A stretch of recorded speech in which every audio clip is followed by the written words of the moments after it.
ಎಲ್ಲರಿಗೂ ನಮಸ್ಕಾರ. Deepika master Kannada recipe ಚಾನಲ್ಗೆ ಸ್ವಾಗತ. ಇವತ್ತು ನಾವು ಬೆಂಡೆಕಾಯಿ ರೆಸಿಪಿನ ಮಾಡ್ತಿದ್ದೀವಿ. ಫಸ್ಟ್ ನಾನು 3/4 kg ಬೆಂಡೆಕಾಯಿನ ತೊಗೊಂಡು ತೊಳೆದು ಈ ಥರ ಕಟ್ ಮಾಡ್ಕೊಂಡಿದ್ದೀನಿ. ನೆಕ್ಸ್ಟ್ ನಾನು ಇದರಲ್ಲಿ ಸ್ವಲ್ಪ ಅರಿಶಿನ ಹಾಕ್ತೀನಿ. ಅರಿಶಿನ ಹಾಕಿಬಿಟ್ಟು ಅದ್ರ ಮೇಲೆ ಉಪ್ಪು ಹಾಕ್ತೀನಿ. ಸ್ವಲ್ಪ ಉಪ್ಪು ನೋಡ್ಕೊಂಡು ಹಾಕ್ಕೊಳ್ಳಿ, ಯಾಕಂದರೆ ನಾವು ಆಮೇಲೆ ಫ್ರೈ ಮಾಡಬೇಕಾದ್ರೂ ಪಲ್ಯ ಮಾಡಬೇಕಾದ್ರೂ ಹಾಕ್ತೀವಿ. ಅದಾದಮೇಲೆ ನಾನು ಸ್ವಲ್ಪ ಅಚ್ಚದ ಖಾರದ ಪುಡಿನ ಹಾಕ್ತಿದ್ದೀನಿ. ಇದು ಆದಮೇಲೆ ಲಾಸ್ಟು ನಾನು ಇದರಲ್ಲಿ ಕಡಲೆ ಹಿಟ್ಟನ್ನು ಹಾಕ್ತಿದ್ದೀನಿ. ಇದನ್ನೆಲ್ಲ ಹಾಕಿಬಿಟ್ಟು ನಾವೇನು ಮಾಡಬೇಕಂದ್ರೆ ಇದನ್ನು ಮಿಕ್ಸ್ ಮಾಡಬೇಕು. ನಿಧಾನವಾಗಿ ಮಿಕ್ಸ್ ಮಾಡ್ಕೊಳ್ಳಿ. ಕಡಲೆ ಹಿಟ್ಟೇನಿದೆಯಲ್ಲ ಎಲ್ಲೇ ಬೆಂಡೆಕಾಯಿಗೂ ಕರೆಕ್ಟಾಗಿ ಕೋಟ್ ಆಗಬೇಕು. ಇನ್ನೂ ಯಾರೆಲ್ಲ ನನ್ನ ಚಾನಲ್ನ ಸಬ್ಸ್ಕ್ರೈಬ್ ಮಾಡ್ಕೊಂಡಿಲ್ಲ ಅಂತಂದರೆ ಬೇಗ ಸಬ್ಸ್ಕ್ರೈಬ್ ಮಾಡಿಕೊಂಡು ಬೆಲ್ಲೈಕನ್ನ ಪ್ರೆಸ್ ಮಾಡಿ. ನಿಮಗೆ ನಾವು ಯಾವುದೇ ರೆಸಿಪಿ ವಿಡಿಯೋ ಹಾಕಿದ್ರೂ ನೋಟಿಫಿಕೇಷನ್ ಬರುತ್ತೆ. ಇಲ್ಲಿ ನೋಡಿ ಕೋಟ್ ಆಗಿದೆ ಅಲ್ವಾ. ನೆಕ್ಸ್ಟ್ ನಾನೇನು ಮಾಡ್ತೀನಿ ಅಂತಂದರೆ ಇದ್ರ ಮೇಲೆ ಸ್ವಲ್ಪ ಎಣ್ಣೆ ಹಾಕೋತೀನಿ. ಎಣ್ಣೆ ಹಾಕ್ಕೊಂಡು ಮತ್ತೆ ಮಿಕ್ಸ್ ಮಾಡಬೇಕು. ಸ್ವಲ್ಪ ಜಾಸ್ತಿ ಏನು ಬೇಡ, ಸ್ವಲ್ಪ ಹಾಕೋಬೇಕು. ಮತ್ತೆ ಮಿಕ್ಸ್ ಮಾಡಿ. ಮಿಕ್ಸ್ ಆದಮೇಲೆ ಕೆಳಗಡೆ ಏನಾದರೂ ಖಾರ ಅದೆಲ್ಲ ಡೆಪಾಸಿಟ್ ಆಗಿರುತ್ತಲ್ಲ ಅದು ಕೂಡ ಚೆನ್ನಾಗಿ ಅಂಟ್ಕೊಳ್ಳುತ್ತೆ.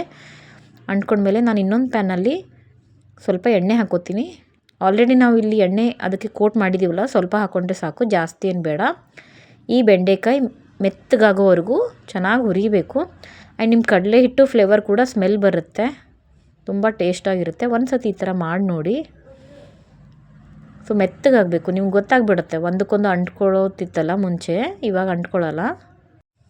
ಮನೆಯಲ್ಲಿ ಸೇಮ್ ರಿಪೀಟ್ ರೆಸಿಪಿ ಮಾಡಿ ಬೋರ್ ಆಗ್ತಿದ್ರೆ ಒಂದು ಸತಿ ಈ ಥರ ಟ್ರೈ ಮಾಡಿ ನೋಡಿ. ಮತ್ತೆ ಪದೇ ಮಾಡ್ಕೊಂಡು ಊಟ ಮಾಡ್ತೀರಾ, ತುಂಬ ಟೇಸ್ಟಿಯಾಗಿರುತ್ತೆ.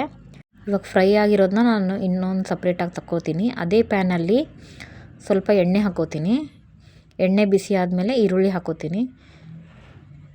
ಈರುಳ್ಳಿನ ಏನು ಮಾಡಿ ಚೆನ್ನಾಗಿ ಕಲಿಸ್ಕೊಳ್ಳಿ ಫಸ್ಟು. ಫ್ಲೇಮ್ ಏನಿದೆ ಮೀಡಿಯಮ್ ಟು ಹೈ ಇಟ್ಕೊಂಡು ಕಲಿಸ್ಕೋಬೇಕು. ಈರುಳ್ಳಿ ಏನಕ್ಕಂತಂದರೆ ಹಸಿ ಇರುತ್ತಲ್ಲ, ಸ್ವಲ್ಪ ಹೈ ಫ್ಲೇಮಲ್ಲೇ ಕಾಸ್ಕೊಳ್ಳಿ. ಅದಾದಮೇಲೆ ಅದಕ್ಕೆ ನಾನು ಕರಿಬೇವು ಆ್ಯಡ್ ಮಾಡ್ತಿದ್ದೀನಿ. ಕರಿಬೇವು ಆದಮೇಲೆ ನೆಕ್ಸ್ಟ್ ಒಂದು ಟೊಮಟೊನ ನಾನು ಹೆಚ್ಕೊಂಡಿಟ್ಟೆ, ಅದು ಹಾಕ್ಕೊಂಡಿದ್ದೀನಿ. 3 ಹಾಕ್ಕೊಂಡ್ಬಿಟ್ಟು ನೆಕ್ಸ್ಟು ಇದರಲ್ಲಿ ಉಪ್ಪು ಹಾಕ್ಕೊಳ್ಳಿ.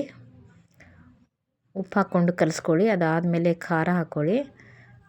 ಖಾರ ಹಾಕ್ಕೊಂಡು ಮತ್ತೆ ಅದ್ರ ಮೇಲೆ ಸ್ವಲ್ಪ ಅರಿಶಿನ ಹಾಕ್ಕೊಳ್ಳಿ. ನೋಡ್ಕೊಂಡು ಖಾರ ಅರಿಶಿನ ನಿಮಗೆ ಎಷ್ಟು ಬೇಕೋ ಅಷ್ಟು ಹಾಕ್ಕೊಳ್ಳಿ, ನೋಡ್ಕೊಂಡು ಹಾಕ್ಕೊಳ್ಳಿ. ಇದ್ರ ಮೇಲೆ ಮತ್ತೆ ಧನಿಯಾ ಪೌಡ್ರ್ ಹಾಕಿದ್ದೆ ನಾನು. ಧನಿಯಾ ಪೌಡ್ರ್ ನಿಮಗೆ ಬೇಕಂದರೆ ಹಾಕ್ಕೊಳ್ಳಿ, ಇಲ್ಲ ಅಂತಂದರೆ ಆಪ್ಷನಲ್ಲು. ಉಪ್ಪು ಖಾರ ಇದ್ದರೆ ಸಾಕು. ಇವಾಗ ನೋಡಿ ನಾನು ಇದನ್ನು ಚೆನ್ನಾಗಿ ಮಿಕ್ಸ್ ಮಾಡ್ತೀನಿ. ಮಿಕ್ಸ್ ಮಾಡಿದಾದ್ಮೇಲೆ ಇದಿಷ್ಟೇ ಕುದಿಯೋದಕ್ಕೆ, ನಾನೇನು ಮಿಕ್ಸರ್ ಮಾಡಿದ್ದೀನಲ್ಲ, ಇದಿಷ್ಟು ಕುದಿಯೋದಕ್ಕೆ ಎಷ್ಟು ನೀರು ಬೇಕೋ ಅಷ್ಟು ನೀರು ಮಾತ್ರ ಆ್ಯಡ್ ಮಾಡಿ. ಆ್ಯಡ್ ಮಾಡಿಕೊಂಡು ಇದನ್ನು ಕುದಿಸ್ಕೊಳ್ಳಿ. ಫಸ್ಟು ಕುದಿಸ್ಕೊಂಡು ಮೆತ್ತಗಾಗಬೇಕು. ಮೆತ್ತಗಾದಮೇಲೆ ನೆಕ್ಸ್ಟ್ ನಾನೇನು ಮಾಡ್ತೀನಿ, ಒಂದು ಅರ್ಧ ಕಪ್ಪಷ್ಟು ಮೊಸರು ಹಾಕ್ತಿದ್ದೀನಿ. ಒಂದು ಸತಿ ನೀವು ಈ ಥರ ಮಾಡಿ ನೋಡಿ, ತುಂಬ ಅಂದರೆ ತುಂಬ ಚೆನ್ನಾಗಿರುತ್ತೆ. ಮೊಸರು ಹಾಕ್ಬಿಟ್ಟು ಇಮಿಡಿಯೇಟಾಗಿ ಲೋ ಫ್ಲೇಮಲ್ಲಿ ಹಾಕಬೇಕು. ಮೊಸರು ಯಾವತ್ತು ಹೈ ಫ್ಲೇಮಲ್ಲಿ ಇಡಬೇಡಿ ಮೊಸರು ಹಾಕಬೇಕಾದ್ರೆ. ಲೋ ಫ್ಲೇಮಲ್ಲಿಟ್ಟು ಈ ಥರ ಮೊಸರು ಹಾಕಿಬಿಟ್ಟು ಕಲಿಸ್ಕೊಳ್ಳಿ. ಒಂದು 2 ನಿಮಿಷ ಅಷ್ಟೇ ಕಂಟಿನ್ಯೂಸ್ ಕಲಿಸ್ಕೊಂಡು ನೆಕ್ಸ್ಟ್ ನಾವೇನೀಗ ಬೆಂಡೆಕಾಯಿನ ಹುರಿದಿಟ್ಕೊಂಡಿದ್ದೀವಲ್ಲ ಸೈಡಿಗೆ, ಅದನ್ನು ಹಾಕಿದ್ದೀನಿ. ಅದನ್ನು ಹಾಕಿಬಿಟ್ಟು ಅದನ್ನು ಕೂಡ ಮಿಕ್ಸ್ ಮಾಡ್ತಿದ್ದೀನಿ.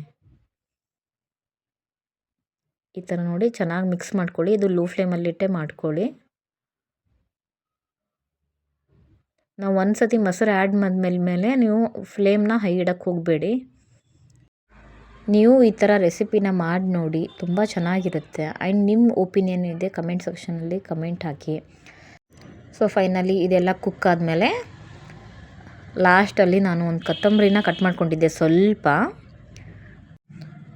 ಅದನ್ನು ಹಾಕ್ಬಿಟ್ಟು ಮಿಕ್ಸ್ ಮಾಡ್ಕೊಳ್ಳಿ. ಮಿಕ್ಸ್ ಮಾಡ್ಕೊಂಡು ನೆಕ್ಸ್ಟ್ ಏನು ಮಾಡಿ, ಮೇಲ್ಗಡೆ ಮುಚ್ಚಳ ಮುಚ್ಚಿ ಒಂದು 30 ಸೆಕೆಂಡ್ಸ್, ಜಾಸ್ತಿ ಏನು ಬೇಡ, ಬರೀ ಒಂದು 30 ಸೆಕೆಂಡ್ಸ್ ಕುಕ್ ಆಗಬೇಕು. ಅದಾದಮೇಲೆ ಓಪನ್ ಮಾಡಿ. ಫೈನಲಿ ನಮ್ಮ ಬೆಂಡೆಕಾಯಿ ಗೊಜ್ಜು ರೆಡಿಯಾಗಿದೆ. ಸೂಪರಾಗಿದೆ. ಒಂದು ಸತಿ ನೀವು ಕೂಡ ಟ್ರೈ ಮಾಡಿ ನೋಡಿ. ನಮ್ಮ ವಿಡಿಯೋ ನೋಡಿದ್ದಕ್ಕೆ ಧನ್ಯವಾದಗಳು. ನೆಕ್ಸ್ಟ್ ರೆಸಿಪಿ ಜೊತೆ ನಾನು ನಿಮ್ಮ ಜೊತೆ ಮತ್ತೆ ಸಿಗ್ತೀನಿ. ಅಲ್ಲಿವರೆಗೂ ಬಾಯ್.